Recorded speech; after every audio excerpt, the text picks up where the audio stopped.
अस्सलाम वालेकुम नाज़रीन, धरती टीवी में भलीकार मां है मंजर अजीज सफ़ा पेरा शामिल कनासी हिन वक्त जूं हेडलाइंस।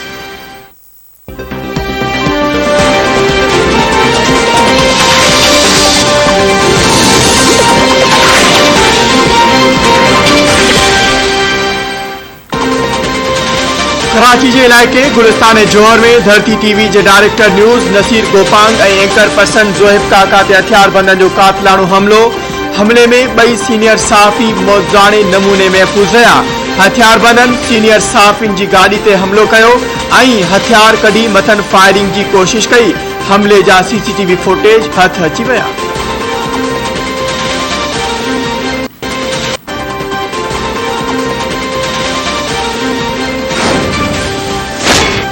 सूबाई वजीर सईद गनी और सिंध हुकूमत के तर्जमान मुर्तदा वहाब सीनियर सहाफ़ी ते कातलाने हमले जो नोटिस वरतो। पुलिस की आला अमलदारन सां राब्तो। पुलिस के हमलो कंदड़न खिलाफ कार्रवाई की हिदायत।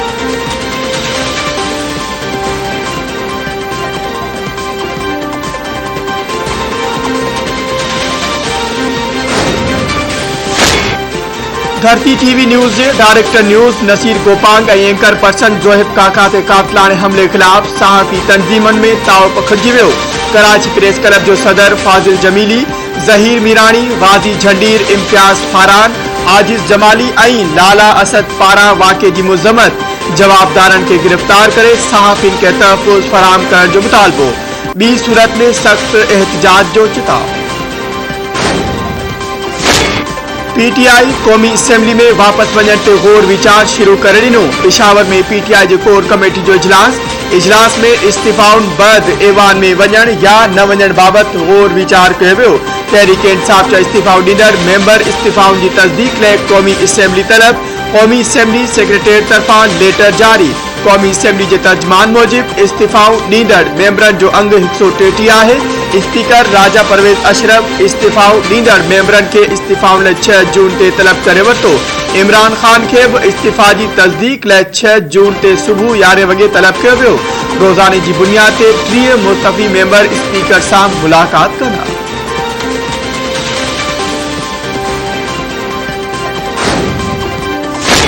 सदर आरिफ अलवी बलीगुर रहमान के गवर्नर पंजाब तौर मुकर्ररी की मंजूरी ॾेई छॾी। वज़ीर आज़म शहबाज शरीफ बलीगुर रहमान के गवर्नर पंजाब तौर मुकर्ररी की ॿी समरी हिकु हफ़्तो अॻु सदर के उमाणी हुई।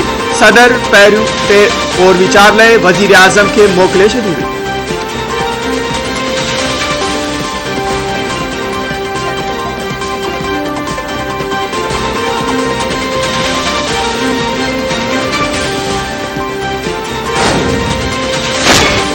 PTI चेयरमैन इमरान खान चयो है तो सुप्रीम कोर्ट पुरअमन एहतजाज लाइ तहफ़्फ़ुज़ न ॾिनो त ॿिए हिकमत अमली जोड़ी वेंदी। कंहिं सां ख़राब लाॻापा नथा चाहियूं पर ग़ुलामी बि नथा चाहियूं। अमरीका के चयो हो तो दोस्ती सब सां कंदासीं, अमन में गॾु हूंदासीं पर जंग में गॾु न हूंदासीं। साज़िश तहत PTI की हुकूमत केराई वई। सनन पहिरीं हुकूमत है जंहिं ते करप्शन जो को इल्ज़ाम नाहे। जेको ख़त अमरीका में आयो उनमें वाज़े तौर ते धमकी दी वही हुई।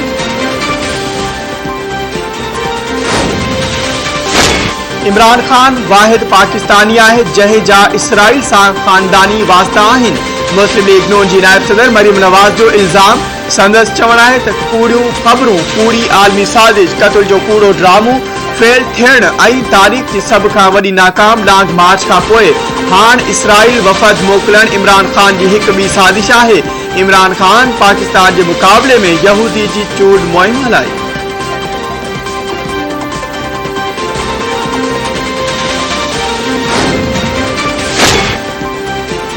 वफाकी काबीना लापता मानू के मामले ते कमेटी जोड़े छड़ी। घरू वजारत पारा जारी पधनामे मूजिब कमेटी जो चेयरमैन कानून वारो वजीर सेनेटर आजम तारण हूंदो।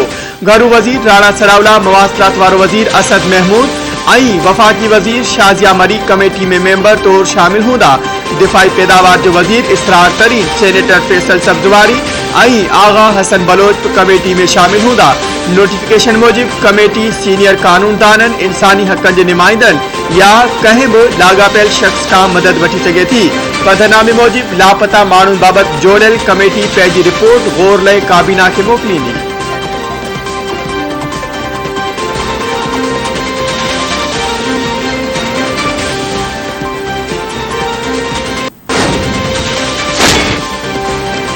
वजीर आजम मुल्क में अटे जे अघ में वाध जो नोटिस वरितो लाॻापियल वज़ारतुनि खां रिपोर्ट तलब। अटे जी क़ीमत हुकूमती ऐलान मूजिब यकीनी बनाइण लाइ सख़्त कदम खणण जी हिदायत। शहबाज शरीफ जो चवण आहे त अवामी हुकूमत अघनि ते अटे जी फराहमी यकीनी बणाई वञे।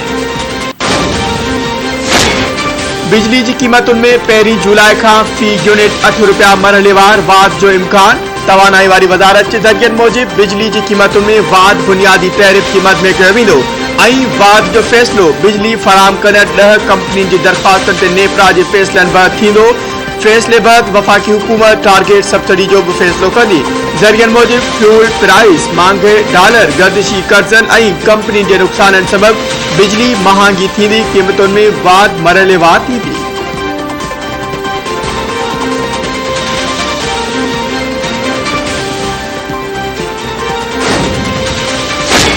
नेब कानून के हवाले से तरमीमूं कयूं वयूं आहिनि। सिंध के वॾे वज़ीर मुराद अली शाह चयो आहे त पेशे ते जेतिरो ख़र्च अचे थो उन जो हिसाब लगायो वञे।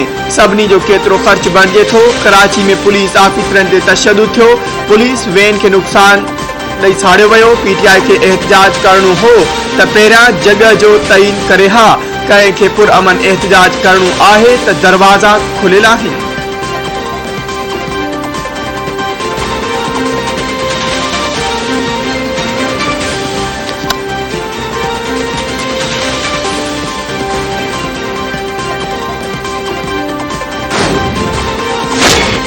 सिंध हाई कोर्ट दुआ ज़हरा के पेश न करण ते आईजी सिंध पुलिस कामरान फजल रहमान के कम खां रोके छॾियो।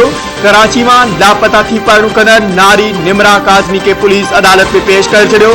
हाई कोर्ट में दुआ ज़हरा ऐं निमरा काज़मी केस की ॿुधणी। दुआ ज़हरा के बाजियाब न कराए सघण ते अदालत पारां कावड़ जो इज़हार। अदालत आईजी सिंध कामरान फजल के कम खां रोके छॾियो। पुलिस निमरा काज़मी के मुड़ुस समेत अदालत में पेश कयो। निमरा जी उमर जी टेस्ट जो हुकुम जारी करे अदालत निमरा के शेल्टर होम मोकले छॾियो। केस की ॿुधणी 2 जून ताईं मुलतवी।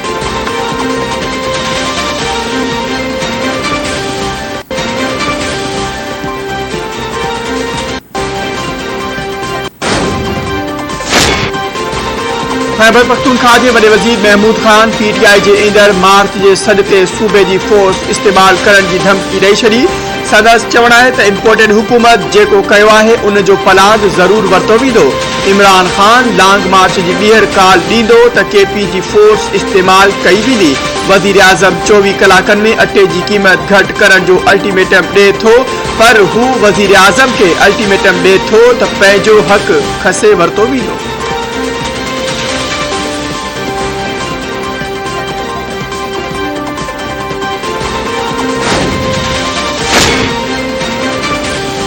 नई दिल्ली में पाक भारत पानी ॻाल्हियुनि जो पहिरियों सेशन मुकमल। पानी महाज ते पाकिस्तान की बड़ी कामयाबी। भारत चनाब दरिया ते तकरारी पानी मंसूबे की डिज़ाइन तब्दील करण ते राज़ी थी वियो। भारत बोर्ड की मुंद खां पोइ पाकिस्तानी इख्तियारियुनि के पकड़ दिल रथा जो दौरो करण की ख़ातिरी कराए छॾी।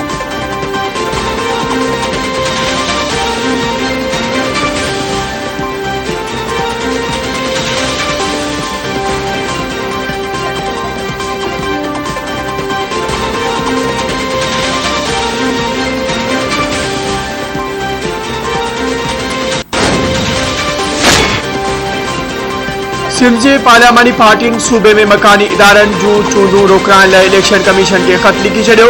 सिलेक्ट कमेटी के इजलास में चूंडूं रोकराइण बाबति तैयार कयल सिफारिशूं इलेक्शन कमीशन ॾांहुं उमाणियूं वयूं। सिंध सरकार मकानी चूंडूं रोकराइण लाइ हाई कोर्ट में दरख़्वास्त दाख़िल करण जो फ़ैसिलो करे वरितो। ज़रियनि मूजिब एजी सिंध तरफ़ां अदालत में दरख़्वास्त दाख़िल कई वेंदी। सिंध में 26 जून ते पहिरें मरहले की बल्दियाती चूंडूं बाबति शेड्यूल जारी।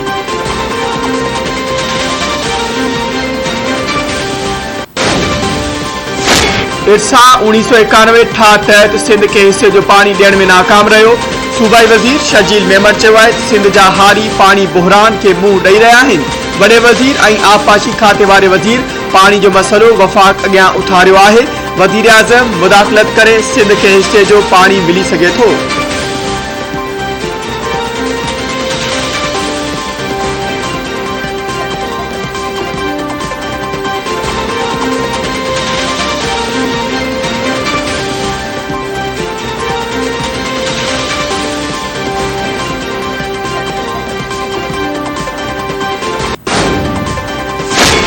हुकूमत सियासत के दाव ते लगाए गैर मकबूल फैसला कया IMF सां मुआहिदो इमरान खान हुकूमत कयो हो। इमरान पंहिंजी हुकूमत वींदे ॾिसी IMF मुआहिदे जी मुखालिफ़त करण लॻो। सूबाई वज़ीर सईद गनी चयो आहे इमरान खान पाण खे क़ौमी लीडर चए थो पर पिशावर खां ॿाहिरि नथो निकिरे। बिलावल भुट्टो चयो त हू इमरान खान इस्तीफ़ा ॾे या बेएतमादी रिथ खे मुंहुं ॾे। सईद गनी मूजिब लीक थियल ऑडियो बाबति हू अॻूणे सदर आसिफ अली ज़रदारी खां पुछी आगाही ॾींदो। चूंडूं इमरान खान जी मर्ज़ी मुताबिक़ न थींदियूं। सिंध हाई कोर्ट सखर में SSP संगार मलिक पुलिस की कोताही जो एतराफ़ करे वरितो। मुग़वी नारी के चइनि ॾींहनि अंदरि बाज़ियाब कराए पेश न कयो वियो त IG सिंध के घुराईंदासीं। अदालत की SSP के वार्निंग हाई कोर्ट में 8 महीना अॻु अगवा ॼाणायल फ़हमीदा जी बाज़ाबी लाइ दाख़िल दरख़्वास्त ते ॿुधणी। SSP सखर संगार मलिक पेश अदालती पुछाणे ते SSP एतराफ़ कयो त हू मञे थो त पुलिस फ़हमीदा के बाज़ियाब कराइण में कोताही कई आहे। नारी के बाज़ियाब करायो वेंदो।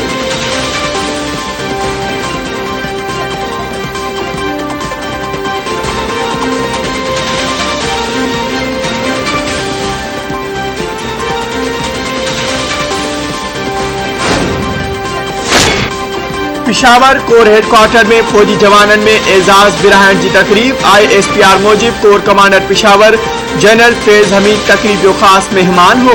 तकरीब में शहीदन के वारसन मिट माइटन और फौजी आफिसरन शिरकत कई।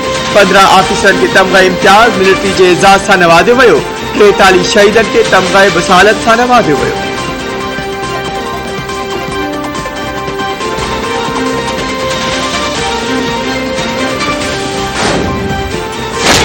फुलबरसा जवाबदारन कारे इल्जाम हेठ नारी ए नौजवान के कत्ल करे छड़ियो।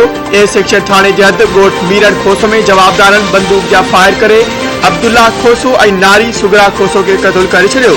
इतला ते पुलिस पहुंची लाश खड़ाए अस्पताल मुंतकिल करे छड़िया। वाक़े बाद जवाबदार फरार थी विया।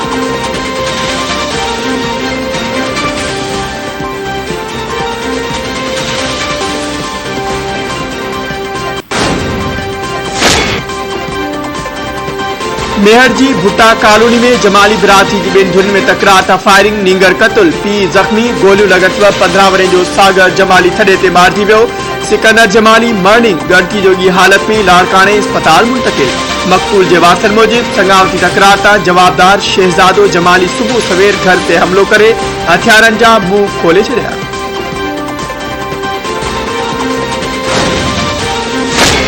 कराची के कोरंगी वाले इलाके में मठियाणी वासी नौजवान जो कमरे में लाश मिलो।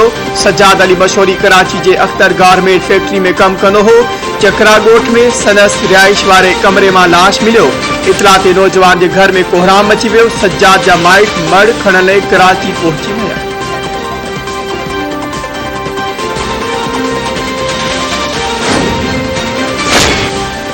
सोबे देर में जवाबदारन फायरिंग करे पुलिस एहलकार के कत्ल करे छड़ियो। पुलिस मूजिब पुलिस एहलकार जमील सेतो ते घर ॿाहिरां हथियार बदन फायरिंग कई।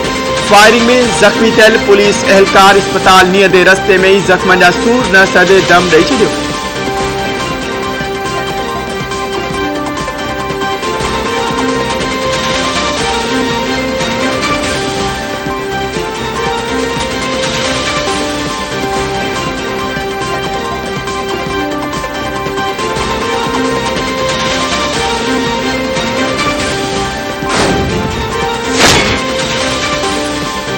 बाढ़े बरसा गोठ गुलाम हुसैन गुट में हफ्तो अॻु घुटारे कत्ल कयल गोठाणे रांझन गुट के कत्ल में ज़ाल ऐं संदसि चाहींदड़ मुलविस निकिता। केस दाख़िल, 2 जवाबदार गिरफ़्तार।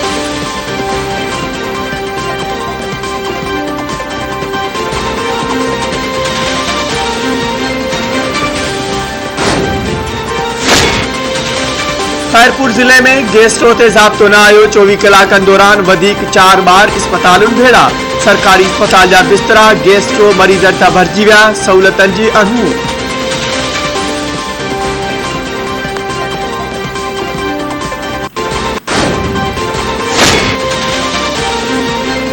गंबट वासी फर्स्ट ईयर के शागिर्द पंहिंजी मदद पाण तहत पाण जे गेलन में एयर कूलर ठाहिण जो कामयाब तजुर्बो करे वरितो। मसरूर निसार चना बिजली और सोलर ते हलंदड़ 12 वोल्ट जो एयर कूलर तैयार करण बैद मार्केट में आणण जो ख्वाहिशमंद नौजवान सिंध सरकार की अपील कई है तो संदस मदद कई वने। त जीअं हू सस्तियूं शयूं मार्केट में आणे सिंध वासियुनि जी ख़िदमत करे सघे।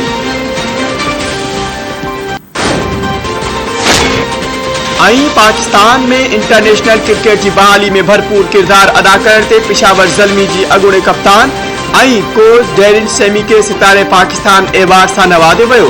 वेस्ट इंडीज में डेरिन सेमी पाकिस्तान जो रिवायती लिबास शलवार कमीज पहरे सितारे पाकिस्तान एवार्ड वसूल किया। संदस चवण हो तो सितारा पाकिस्तान एवार्ड संदस लिए वडो एजाज है।